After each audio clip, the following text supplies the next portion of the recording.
मन चंगा तो कठौती में गंगा। दोस्तों, जैसा कि आप जानते हैं, आज संत शिरोमणि रविदास जी की महाजयंती है। उसी के उपलक्ष्य में देखिए उत्तर प्रदेश के सीएम योगी आदित्यनाथ जी कुछ कह रहे हैं, सुनिए। अपनी कर्म की साधना से सदगुरु रविदास जी महाराज ने सिद्धि की पराकाष्ठा को छुआ था। उन्होंने कर्म को महत्व दिया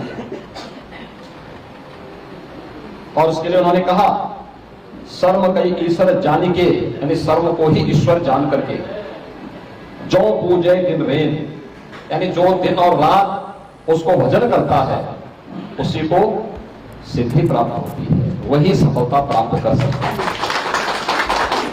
और इसीलिए जब उनके मित्र एक संत ने उनसे कहा काशी में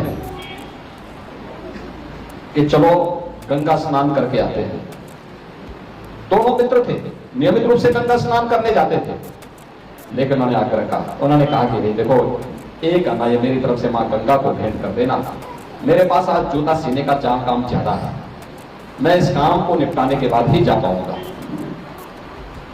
और संत रविदास जी नहीं गए, उन्होंने अपने साथी मित्र जो संत थे उनको कहा, तुम भी जब स्नान करो तो मेरी तरफ से ये माई को भी ये काना चढ़ा देना। सहयोगी सब गए, स्नान किया, स्नान करने के बाद पूजन का कार्यक्रम बना, उन्होंने पूजा की, अपनी ओर से भेंट चढ़ाया, फिर उन्हें याद आया कि रविदास ने भी तो मुझे कुछ दिया था, उन्होंने उनका आना निकाला और जैसे ही माँ गंगा को भेंट किया तब तक माँ गंगा ने हाथ उठा करके उसको पकड़ा। वो बहुत अच्छे थे, उन्होंने कहा कि मैं चढ़ा रहा था तब तो नहीं, कि अपना मेरा भेंट तो नहीं माँ गंगा ने स्वीकार किया, लेकिन रविदास का कैसे? तो उन्होंने वापस आकर के रविदास जी से पूछा, संत रविदास जी से पूछा, ये कैसे हुआ? उन्होंने तब कहा था कि मन चंगा तो कठौती में गंगा। यानी मन की शुद्धि आपकी आत्मिक शुद्धि का आधार है, और आत्मिक शुद्धि है तो दुनिया की सभी प्रकार की सिद्धियां आपके पास आती हुई दिखाई देती है। और यही संत रविदास से कहा, उन्होंने आत्मिक शुद्धि पर ध्यान दिया और इसके लिए कर्म की साधना को महत्व दिया।